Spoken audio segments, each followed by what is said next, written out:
Welcome to the 2A Brotherhood podcast. Proudly sponsored by Goliath Defense and Cock Firearms.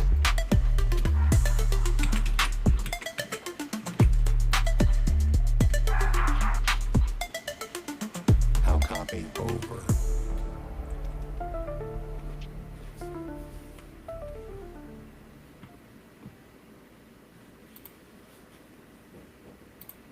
Hey, what's up? Welcome back, everybody, to the 2A Brotherhood podcast. We hope everybody's having a wonderful evening. Thank you guys for joining us. We have a special returning guest, actually, Grandmaster shooter Jamie Fuqua, returning champion. We had him on back in January, but yes, he is back again. Graced us with his presence. And Jamie, thanks again for coming, man. We appreciate you taking the time. Yeah, man. If you want to take a couple, maybe 30 seconds to a minute, whatever you want, the floor is yours. You can reintroduce yourself for anybody who has not seen you or know about you. Yeah, dude. Thank you guys for having me back, man. And that little intro there is sick, man. I love it. And whoever come up with cocked firearms or whatever, that's a pretty cool looking company too. Oh yeah. But no, man. Great company, yeah. Kyle. I'm gonna have to check them out. But like you said, Jamie Fuqua from Hattiesburg, Mississippi. Grandmaster in carry optics, master in limited optics, which is kind of my main division now. And man, I didn't get really shoot, a whole lot during the 2025 season. Had a sickness pop up back in March, so I missed most of the major matches that I was going to shoot this year. Didn't train for about 5.5 months or so, but we're getting back on the grind now. So Heck yeah. just glad to be here, man. Yeah, and it's really good, man. And you know what? We're always here, man, for anybody. I know it's like tough. You go through different situations, and it's life and everything. But I do want to let the guys in the shooting community, the people we've had on the podcast, that we're all a brotherhood, and we're always here to to help and lean on each other. So I did want to put that out there, like we're always here for you guys. So Appreciate that. But yes, sir. So again, welcome back. It sucks about not being able to being a part of like the 2025 season. But for the other people who don't know, do you want to kind of break down your what you have your Grandmaster title in? Sure. So I mean, and I'll say this: like the first 2 years of my shooting career, that was like all I wanted to achieve. I didn't really know much about shooting major matches and major match performance, and like that's really how. Now I think that I should be evaluating myself as based off of these major matches, because I mean, dude, there's some heat there. Like we had Area 6 championship last weekend. There was a lot of really good shooters there, and so that's how going forward, starting about 6-7 months ago, or actually towards the end of last year, I started gauging myself on how I shot, was how I placed in these matches versus a classification system. Because I mean, I would train the classifiers, and I didn't know any better. That's just something I was like, oh, I'm going to get the Grandmaster title. The match directors would post the match books, and I would go and see what it is, go set it up, and practice it and dry fire the heck out of it and stuff like that, and was able to obtain the GM title pretty easy that way. But I can tell you this: I've never shot 95% at a major match. I've shot 91, 92%, but I've never shot 95% at a major match. And so that's kind of how going forward I'm going to assess myself is based off of that. So I just wanted to get that out there. Like, yes, I have the title, and I'm happy I've gotten it or whatever. But I don't put my focus in that anymore, because man, I've gotten the crap beat out of me by some really good master class shooters. And so, but I mean, it is a cool little title to have. We could get in a whole podcast about, what I just said right there, but they've actually come in and like revamped our classification system over the Okay. past. I guess it was the beginning of this year or so. They came in and like tweaked how it worked, and so um, it is what it is. But Hmm. like I said, carry optics is where I have my GM. I'm fixing to start shooting carry optics again for a little bit because I missed my Shadow 2s. But limited optics is where last year ended up and where I started off this year until I got sick. And it's also what I shot at Area 6 last weekend. I've got shooting Masterpiece Arms guns, and their sight block model is, Yeah. man, the Leech recoils. It's a 4.6 inch barrel with a 4 thousandths inch sight block, so it's a 5 inch gun, Oh, wow. and only Dude, 4 point. Yeah, let's see here. Hold on one second. this is nice, yeah, man. Masterpiece one. Having some technical stuff. Okay.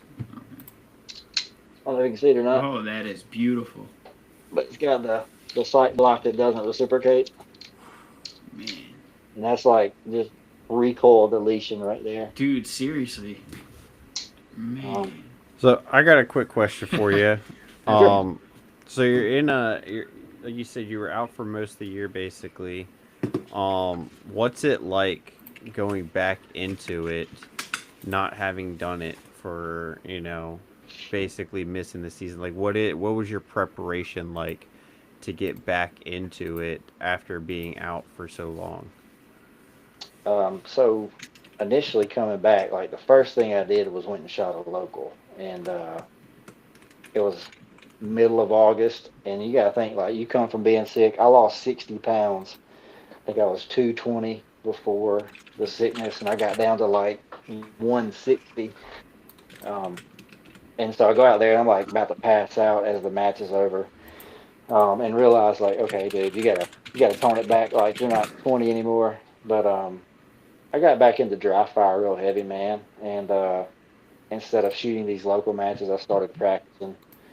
Um, Here at the house, once a week, twice a week, but dry firing every day, five, Yeah. 6 days a week.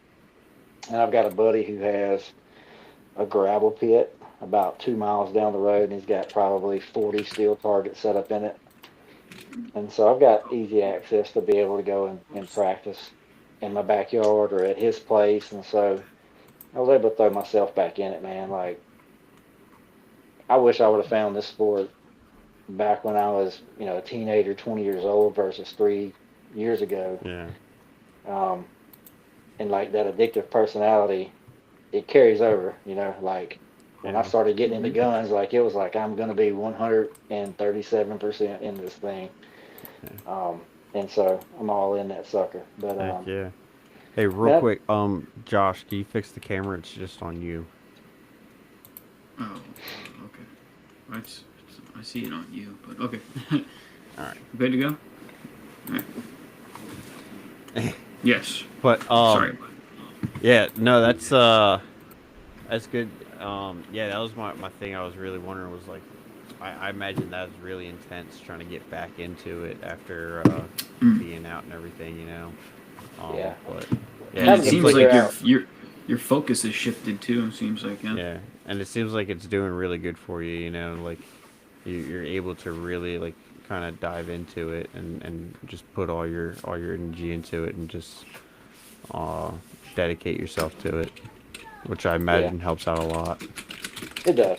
Um, and one of the things I had to realize too is like my limits now are not where they were before. Like I just Mm, can't. My mobility's not where it was, and it'll never be there. So like I'm having to accept what my new normal is, what my new yeah, 100% is. That's kind of disappointing.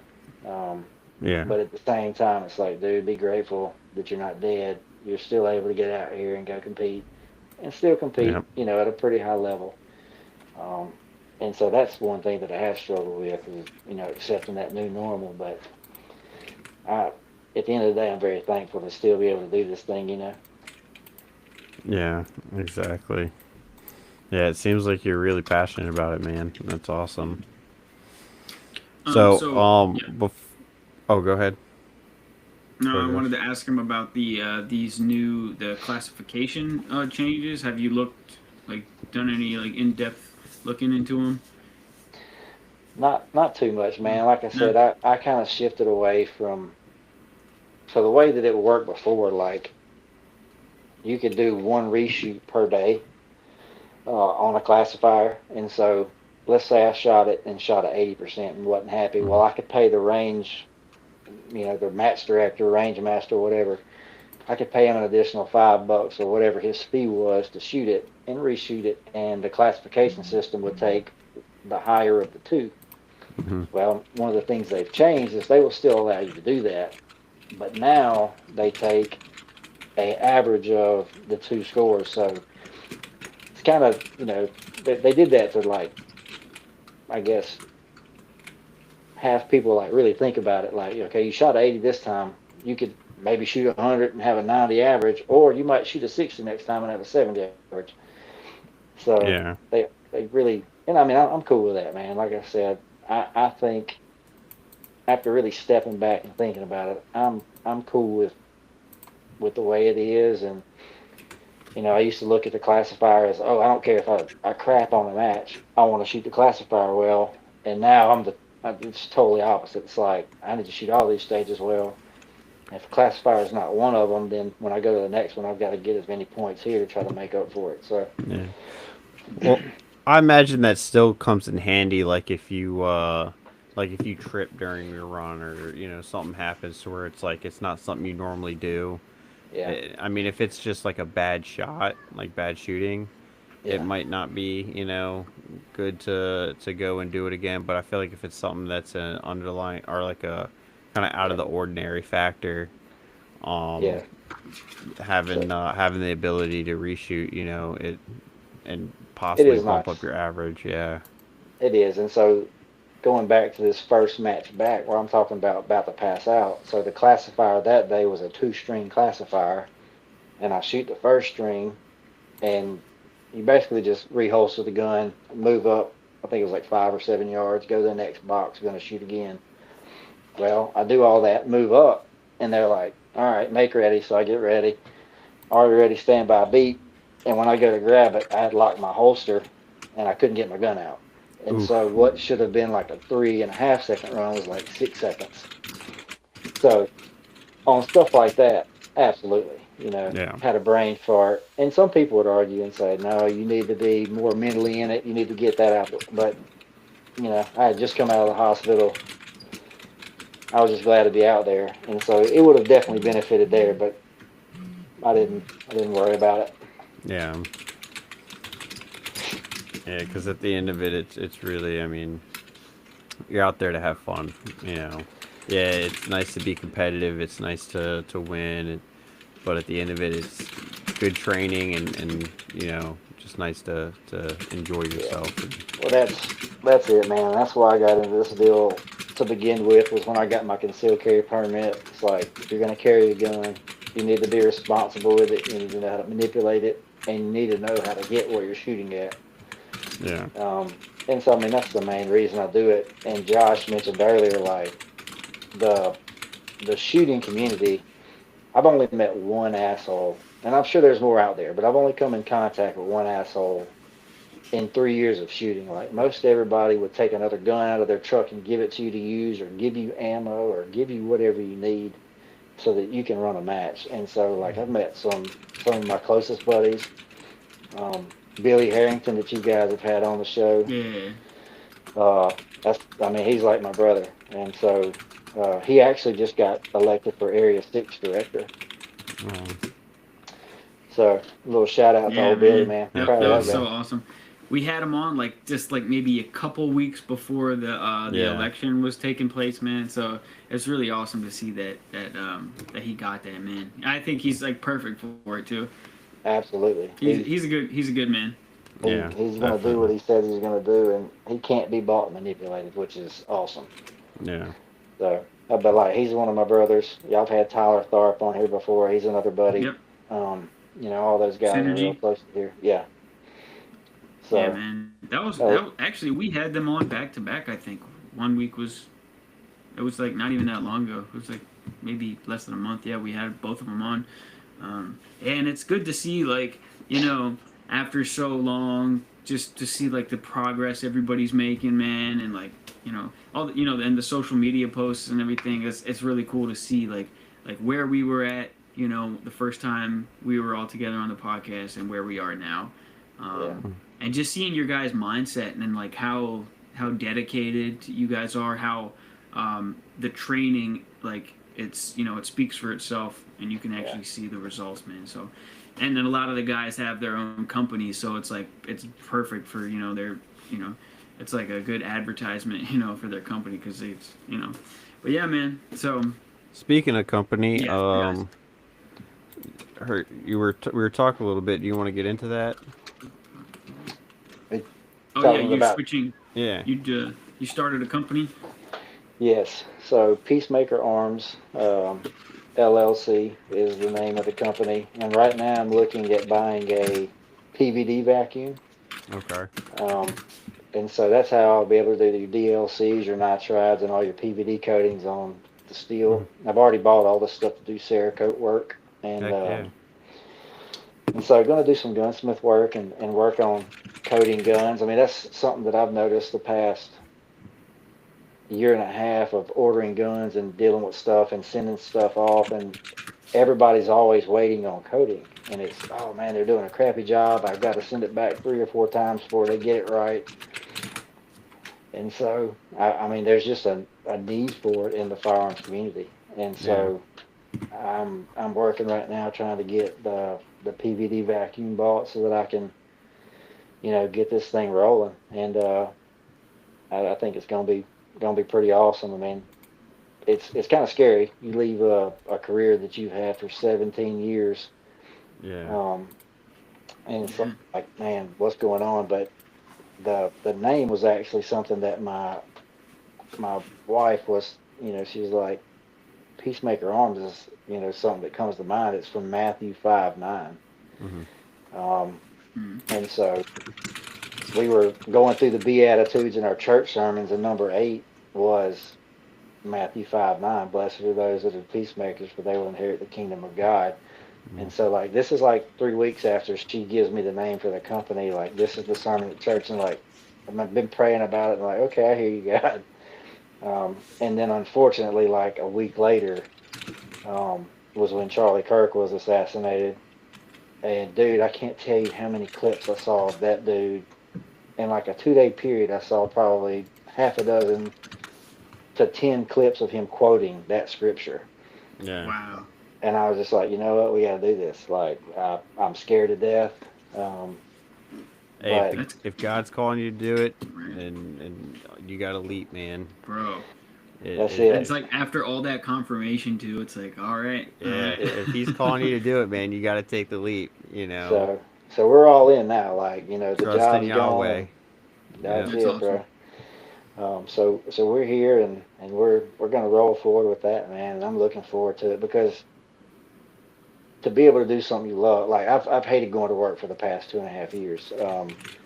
To be in a career for that long, I've always had wonderful people to work for, wonderful institutions to work for. But when the latest boss that I had took over about 2.5 years ago, dude, I've been miserable. He was very micromanaging, very egotistical. If you saved a kid from a burning car, he saved 3 kids from a burning car. You killed 160-inch deer, he killed 175-inch deer. He's like one of those one-upper guys who just, like, I literally hated going to work. And so all of it just fell together, man. And here we are. Yeah, man. Hey, I'm happy for you, man. That's awesome that you're taking the leap. I know I've been wanting to do it and start my own business for a long time, and I just haven't taken the leap, man. And that's something I need to work on. But that's really awesome that you're doing it. That is, sorry. Yeah, no, that's badass, man. Super proud of you for that. It is, man. It is like a huge, like, the coolest thing is like what you said, Jamie, an incredible like leap of faith after being in that field for 17 years, right? And then starting a whole new journey, man. That will require a lot of faith, man. Yeah. But yeah, man, we're here to support you fully, man. I don't know if you saw, we had a guy on, I think earlier this year. His name is Mike from that company, Seracure. Was that his name? Or from Seracure. He developed the ovens for the Cerakoting process and stuff.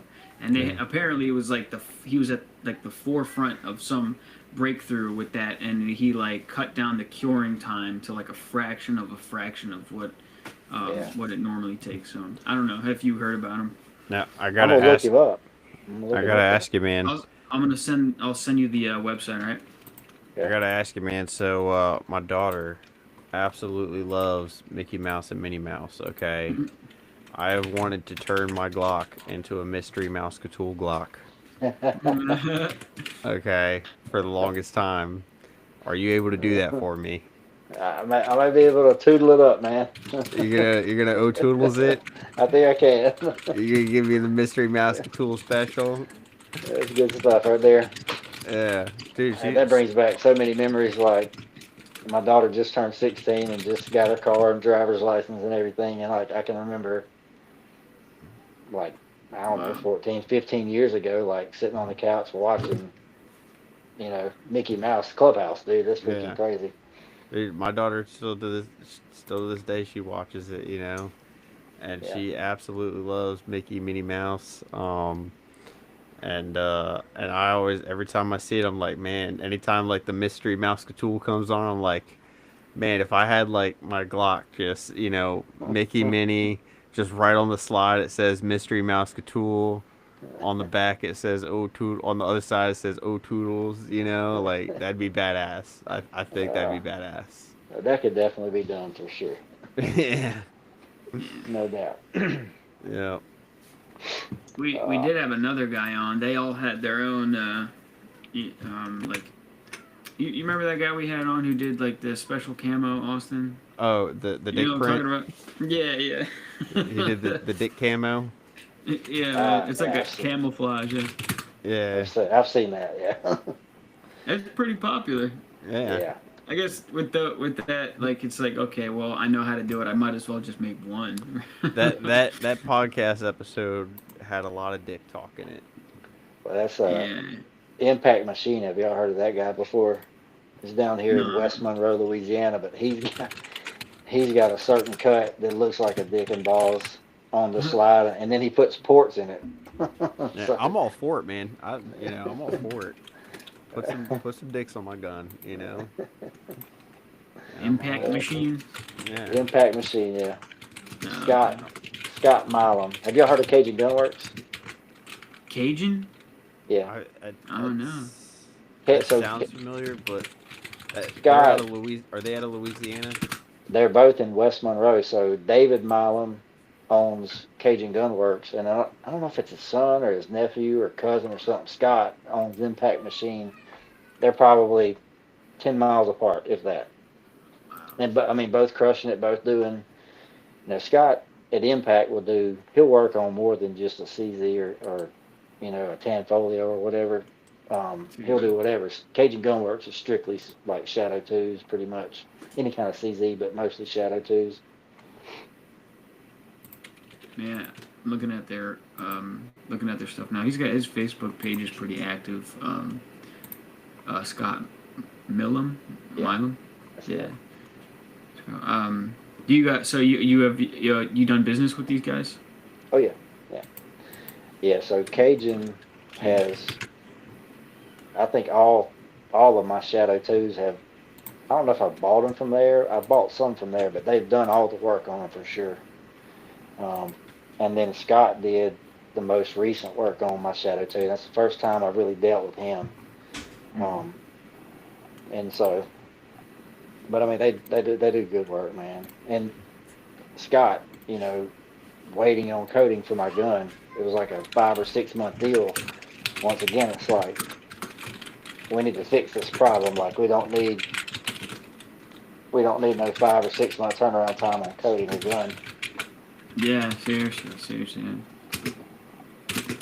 So and so yeah, that guy I was that we had on like his he was talking about how I forget if the process like that he had developed with this other guy involved like the particular coding that is used, like if it's a specific like if there's something special about it or like what frequency they use to like I don't know if they use infrared or whatever, but yeah, it seemed to be pretty like cutting edge, you know. Like the when he first told us, I thought it was like too good to be true.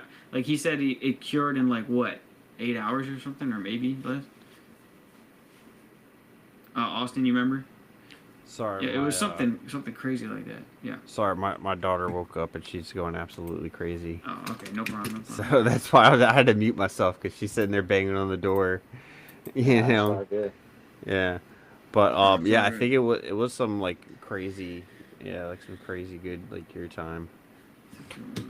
But yeah, It's all man. good. I'm about to send you the link to Well- the guy's website. Yeah. I got a little story for you guys. This happened to me the other day, right? I think it was pretty funny. But I had to go out of town for work, right? And I'm sitting there and I'm working with this guy, and this whole time we're working, we didn't talk about guns at all, right? I didn't tell him anything about how I am about. I was focused on trying to get the situation that I was dealing with fixed because it was like an emergency and they hadn't been able to fix it. They've been working on it for like 2 weeks and everything, and they couldn't figure it out. So I had like 3 days to come in and basically figure out what they couldn't figure out in 2 weeks, right? And so I was just kind of cranking out, and this dude's like hanging out with me, helping me out, handing me stuff. And all of a sudden he just puts his like phone in my face, right? And he's showing me pictures of a gun. Again, we weren't like talking about it all, but he just showed me pictures of like ARs and pistols and stuff like that. And I don't know why, but my reaction was to mess with him. And so when he showed me that, I was like, "You fucking piece of shit. You're what's wrong with the country, you know?" And I'm starting to go off on him. I was like, "How fucking dare you? You know, like, who are you to own a gun?" You know, like I'm like ripping into this dude. Like I think I'm about to make him cry. And then finally I was like, "Bro, I'm just joking." And he's like, "What?" Like I was like man. ripping into him, but I thought it was the funniest fucking thing. And he was like, "I was about to tell you, I don't care." No, I was like, "Dude, no." Like you were scared. You know, I was like, but I think I took it a little too far. But I was ripping into this dude, man. Little funny story I wanted to tell you all that happened to me the other day. That sounds like something Billy Harrington would do right there. I ended up telling him, I was like, "Dude, I have a two-way, you know, I'm part of a two-way podcast, you know, I completely support the Second Amendment, you know, I think it's cool. I was just messing with you, you know." I was throwing in like all this stuff. Was like, "You want to go kill someone? Like, you want to just go walk around and like and hurt people? Like," and he was scared shitless. He was like, "Oh no, like, did I show this to the wrong person?" Totally freaking out. Yeah.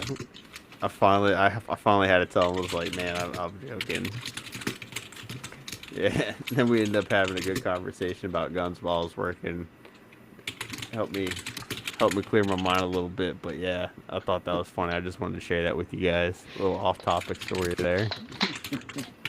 What would you do if you were talking with guns with someone randomly and someone just did that to you?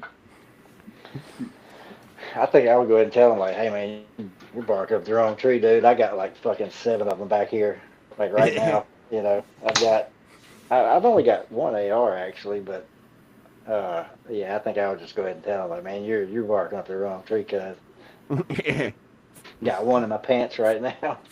I told him, was like, "Man, you gotta be more confident when someone comes at you like that, man. Like, you gotta be like, listen, dude, you need to do your research, you know." Yeah, but I was. There's so many snowflakes out there right now, though, man. Golly. Well, that's the thing, is like the site we were in, which isn't the company I work for, but like we're contracted to this site. It's a very very liberal site, like very Democrat, liberal, woke, whatever you want to call it, and the people that work there embody that, right? And so a lot of times, like being in there, like I'd never met this guy. This was my first day meeting him, and so he kind of was just like, oh no, like I'm gonna Mm-hmm. get in trouble because I was talking about something I shouldn't be talking about. And I was like, dude, I'll go to anyone in this place right now and tell them I have guns. I don't give a shit. No. But yeah, no, like I said, just wanted to What's the wanted to. Sh- climate? What's the climate like up there in the Northeast, though? I mean, is it like down here? Everybody's got guns. I mean, there's very few people here that I feel don't have like guns. I feel like more people have them, but it's more taboo up here. Like Yeah, it's kind of like you don't talk about it. yeah, So, and that's something I've been like I got on my dad with about because my dad he's very big in like you don't talk about guns. Like you don't talk about what you have to people. You don't let people know that you have guns and everything, right? And I told him was like, no, that's the opposite. Like you need to talk about it so that way it doesn't become such a taboo subject. right. Because like I'll be sitting there talking with guys that you would never expect, and I just randomly bring up like, "Hey, you guys know any good shooting ranges around this area?" And like you'll see a lot of them just be like, all excited to talk about it. Yeah, I feel like a lot more people do have them here than what you'd expect. Like I said, no one talks about it because yeah, it is such a in this part of the Northeast. It's very kind of hit or miss on whether or not you're hitting like woke liberals or conservatives. yeah, It's just the area is so split, and it's majority Democrat. I mean, it showed with the elections, countless times, and so it's. I understand why people are hesitant to talk about it, but I feel like we need to be more open. You yeah. know, Well, now, I mean, with what happened to Charlie Kirk, it's like, damn, dude. And I'm not ever gonna shy away from speaking my mind about something, but like, I could see where some people would be scared too, because I mean, this dude literally got shot for disagreeing with people. You know what I mean? yeah, yeah. I mean, you got to be like Charlie Kirk was. He set an example of what we need to be. Yeah, We need to speak truly about our faith. yeah, Uh, about we need to speak truly about our politics and not be afraid of what people think about us. yeah, Um, and that's just how it is. Same place I was in, not the same exact place, but the same company. I was in one of their sites, and I think I called you about it, Josh, and we talked about it. Yeah. And again, very woke, very, liberal. And there was one guy I saw there, and I just started talking with him about God, and me and him ended up having like probably one of the best God conversations I have ever had for like 3 hours. We were supposed to go to the grocery store, me and my wife, and she was pissed because I was like 2 hours late getting home because I kept telling her, I was like, I'll be getting out of here in like 15 minutes, and like 3 hours later, it's like, you know, oh shoot, I didn't realize the time, but we had such a great conversation, and but that all came about because it's like me and him both weren't afraid to talk about it in a place where a lot of people really don't like that kind of talk, you yeah, know, and that's just how it is. yeah. You can't be afraid of it. Nope, that's a Yeah. fact. Yeah. Yeah, exactly. And it was actually it was pretty cool, man. That after Charlie Kirk had passed, that it sparked so many people like to run back to Christ and everything. Yeah, And Oh yeah. even I don't know if you guys know about Steven Crowder. He used to do the change my mind thing where he Hmm. goes to the campus, and it like encouraged him to like start going back and doing that. And I mean, he took all the measures like it was security and even bulletproof glass. panels around him and stuff. But yeah, I was like, dude, it touched everybody. And you guys saw like the videos on social media, even in like countries all around the world, where like, we're just like celebrating his life and everything. But yeah, so. Josh actually got to ask Charlie Kirk a question one time at one of his panels. Oh yeah. For real? Yeah, What'd you ask him? I was asking him about like fatherlessness and how we can get like men who have stepped away from taking care of their children. Like how can we like bring men back into the household as like leaders? Like just and basically, yeah, he was just basically talking about how we can encourage young, like it starts with like this generation, like the up and coming generation. We teach them values and principles, and what it means to be a man, how to lead, how to change a tire, just stuff like that, man. And so it was really great. This was back in like 2023, I think. He came to University of Texas, San Antonio. So yeah, it was really good, really good. Man. That's awesome. Yeah, man. Yeah, he was one of a kind. Yeah, he was one of my favorite to watch. Because it very rarely does he get beat in a debate. Like I don't know if he ever got beat in a debate, but the dude knew his stuff about everything. I mean, it just seemed. I mean, he was living the. You could tell that guy was a Christian. Like he didn't have to tell you. Like you knew it.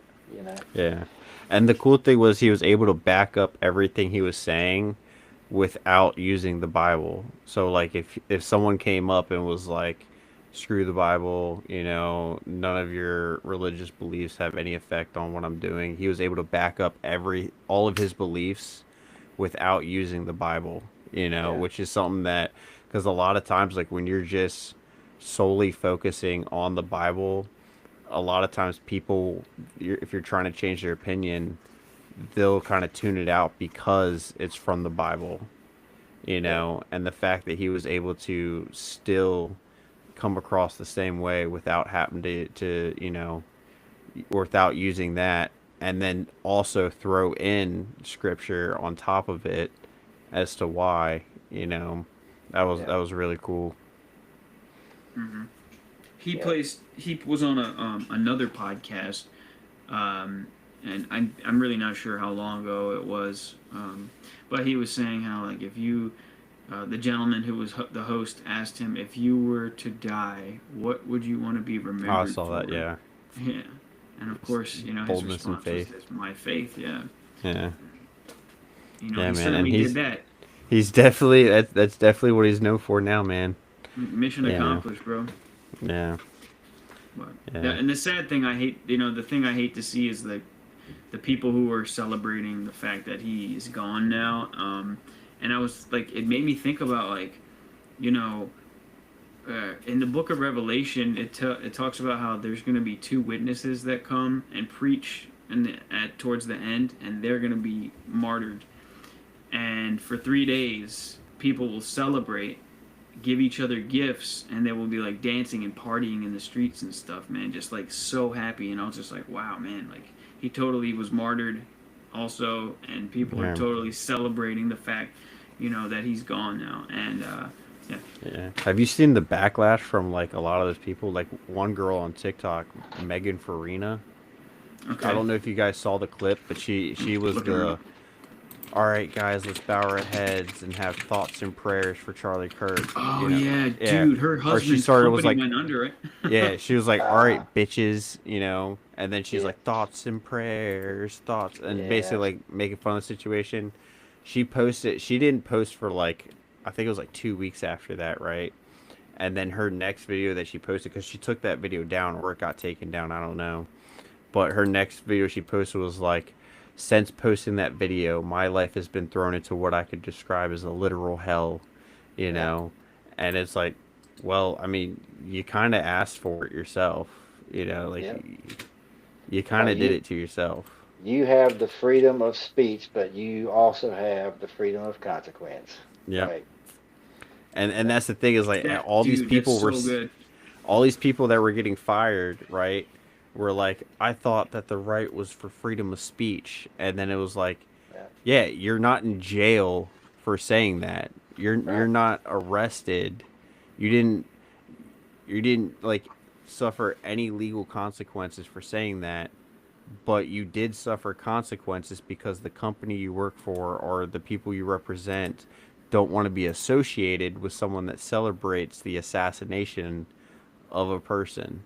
You Exactly. know, And like, I saw one comment, and these people were going back and forth, and the lady was like, you lost your job for speaking your mind. This dude just lost his life for speaking it. Like, yeah, there's no comparison to that, yeah, it's not. But I mean, But I people had a can't put that together. They'll no, never. It doesn't matter if you tell it to their face. They will not put it together because they're yeah, more important than everyone else. yeah, You no, know. and that's I mean, dude, the crazy thing, like the doctors and the paramedics and firefighters, like New Orleans, I want to say it was their fire department, had like 3 or 4 people that got let go because they were Hmm. making comments about it. And it's like, this is who you trust to go in And save and your life. save a life after they're like celebrating this guy's death? Like, I don't think so. Like, there was Hell, doctors and teachers. Yeah, yeah, yeah. But that the whole yeah, situation's sick, but that really did bother me. All the nastiness that happened, right after with all them idiots. yeah. No, it is absolutely messed up, man. The thing that got me though, that I was very disappointed in with the right and with supporters of Charlie Kirk, where like I saw prime example, there was a woman who back in July, okay, now mind you, Charlie got assassinated in September, right? Back in July, she posted a video saying, I just got fired from my job, right? Someone took that clip of her saying she got fired from her job and put it in a montage of people that got fired for making fun of the situation with Charlie Kirk. And this woman was getting blasted with hate for making fun of Charlie Kirk when that's not why she got fired, and she never made fun of Charlie Kirk in the first place. Wow. And then same thing with the Megan Farina thing. Yeah. Yeah. So her boyfriend, fiance, husband, whatever he is, his company's name was Evolution. I think Electric. Like it was like Evolution Electrical. Yeah. Well, there's another company in Nevada called or New Mexico called Evolution Electrical and Solar, and they were getting a ton of hate comments Yeah. because their name was close to the company Oh. name. Yeah. I remember seeing that. Yeah. Yeah. And it's just like that was the thing that got me was like do your research and like Yeah. and if you're gonna dish out consequences, make sure you're doing it to the right people. That's right. That was like really disappointing to me because I was like, man, you're ruining people's lives that did not do anything to deserve that, you know? Yeah. Yeah. Yeah, this one is stop the hate. Please stop the hate and threats to us. We are Evolution Electric and Solar in the city of Escondido. Yeah. Megan Farina's husband company is Evolution Electrical in Oceanside. Yeah. Dude, that's wild, man. Yeah. Yeah. I think I actually posted a review on their page because they were getting a ton of bad reviews. And I posted a review was like, this company has remained very professional, even in the midst of like undeserved backlash. This company is not associated with Evolution Electrical or Megan Farina. They're a separate entity. And yeah, basically just saying like they've still handled themselves in a very professional manner, even with the backlash that they were getting that they didn't deserve, Yeah. you know. But yeah, it's crazy, man. But the thing is, like, I always look at it as they call like the right or conservatives like fascists, right? Like, Yeah. but this like assassinating someone for speaking a different opinion than you is the sole definition of fascism, Yeah. you know. And if you look back into like the actual like the origin of the word, like a sense of victimhood that justifies what you do, which transfers into like a sense of entitlement. The word's been changed now a lot. So like if you look it up now, a lot of times you'll just find like far right. It just means far right and all this stuff. But if you actually look back into like the history of what the word means, and what makes someone fascist, it's like it describes the woke liberals to the T, Oh, dude, yeah. The gaslighters, I mean, everything that they say the right's doing is what they're actually doing. It's Yeah. nuts. And they call the right racist, but it's like they're using people of color to promote their party. It's like, Yeah. look how progressive we are because we like these people, but yet you don't see them going into the inner city and helping them out. Right. You don't see them doing all like yeah. Oh, dude, there's been some really good interviews of Don Lemon just getting blasted by, other black people, and he's just getting roasted. He's not getting the answer he wants from these people, and it's been fun to watch that the last couple of days. Yeah. Is he still doing stuff? Does he have his own show or? Yeah, I think he's got a podcast, his own show or whatever, but he's not on like a network or anything. But yeah. it's Real quick, Josh. So, Yo. you had, you had mentioned going in Revelations, and you were talking about martyrs and people dancing and everything, right? Did you guys Yes, hear about the craziness that was going on like September 23rd? Oh, about the rapture. So, yeah. So there were people that were so convinced that the rapture was going to happen September 23rd. I'm not going to lie, they made a very compelling case. You didn't hear anything about this, Jamie? So they made a very compelling case. I'm not going to lie to you, okay? So how familiar are you with Revelations? I've read it before, but like it's been a long time.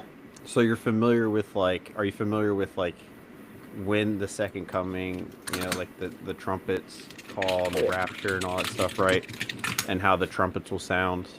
So, but you also know the verse to where it's like, no man will know the time or the hour, right? The day, the hour. Well, all these people put it together. So on September 23rd and 24th is a Jewish feast known as the Feast of Trumpets. Okay. Yeah. And it's the only feast that no one knows when it's going to start because it's based off of the full moon. I'm listening. And so a lot of people took it as, which, mind you, the Feast of Trumpets happens every year. It's a Jewish feast that happens every year, right? But they took it as September 23rd was going to be the rapture because it's called the Feast of Trumpets. And it's a feast to where, again, you don't know when it's going to start because it's based off the full moon. So people were selling their house. People were selling their cars. There was people that were like quitting their jobs because they were convinced that the rapture was going to happen. They were going on shopping sprees. Oh my gosh. And like telling everyone like, I'm getting raptured and you're going to hell. You're going to be left behind. And it was absolutely wild, dude. Like, there was actual people that were, like, going crazy, like, telling people where they live, so that way, there was one woman that was, like, telling people where she lived, because she was, like, stocking food in her basement, so she was like, after the rapture, we're putting all this food in our basement, so that way, if you guys need food, you can come to my house and eat, and just in case you're still here. Yeah, because you guys are still going to be here. And dude, it was crazy, but there was a large number of people that were convinced that the rapture was going to happen September 23rd. And a lot of it tied into like the sacrificing of the red heifer over in Israel because they did like the practice run, but yeah, they just everything all tied in together. Yeah, I can't believe you didn't hear about that, man. It was crazy. Yeah, it stemmed from that guy, that pastor from South Africa. You remember? Yeah, he said that he had either a vision or God spoke to him, and Yeah. yeah, long story short, he Oh, was 1 billion% sure that the rapture was going to happen on the 23rd and 24th, but then he comes back on the same podcast that he was on when he originally told that about his prophecy, and tells the ladies on there that I'm still right, but but Jesus was going off of the Julian calendar and not the Gregorian calendar, so it's going to happen October 6th or 7th, which, obviously we're past that now. yeah. And he was 1 billion% sure about that. And, here we are now, and people they still believe him somehow.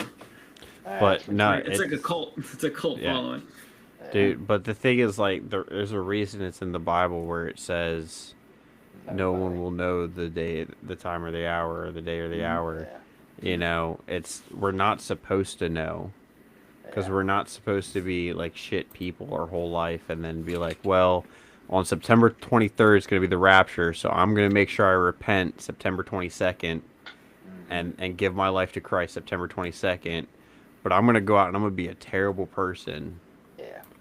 You know, all the other days we're not supposed to know when it's going to happen, because you know it's not supposed to be a thing to where you could just like last minute cut in front of the line, and because you know that it's going to happen. Yeah, in my Well, fella, opinion. Yes. I got my 10% low battery, and I'm down to Okay. 5% right now. So I just don't. Yeah. If it cuts out, that's what happened. But But we need to do this again soon, though. it's perfect, bro, because we're right around the hour mark. So, Yeah, man. hey, listen, Jamie. We're really grateful that you were able to come back on and you took the time with us, and that it's good to hear you're doing well in spite of everything that happened with your health concerns. But yeah, man, thank you again for taking the time.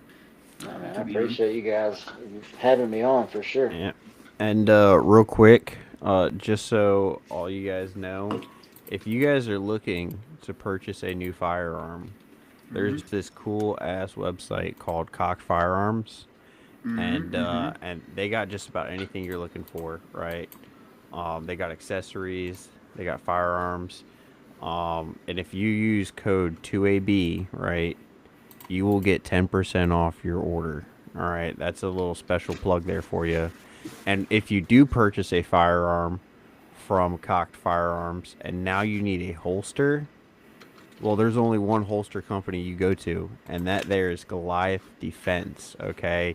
The best holsters in the game, all right? If you want to carry a weapon, don't be slacking, all right? Don't be carrying these generic-ass basic bitch holsters, all right? Get you a real man's holster, and that is the only place to get it, Goliath Defense, all right? They got a killer appendix rig. They got some nice quality shit there. Tons of cool colors. Use code 2AB. You can also get yourself another 10% off on your order there. All right. That's right, man. That's right. Yeah. Hey, and one more time, man. Shout out your new business and any other sponsors that you want to shout out. Yeah, man. Peacemaker Arms LLC is going to be the name of the business. Like I said, it'd be coating, Cerakoting, PVD, nitrides, DLC, doing gunsmith work. And eventually I want to get into building my own 2011, but that'll be way down the road.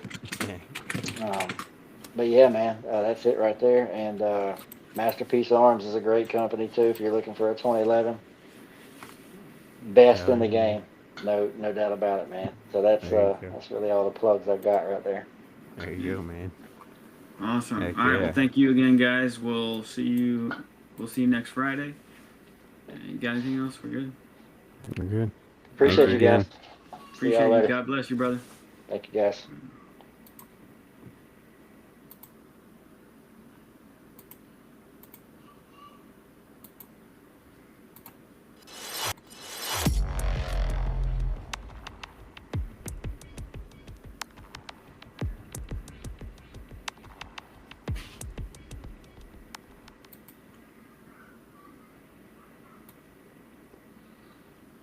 Bum, bum, bum, bum.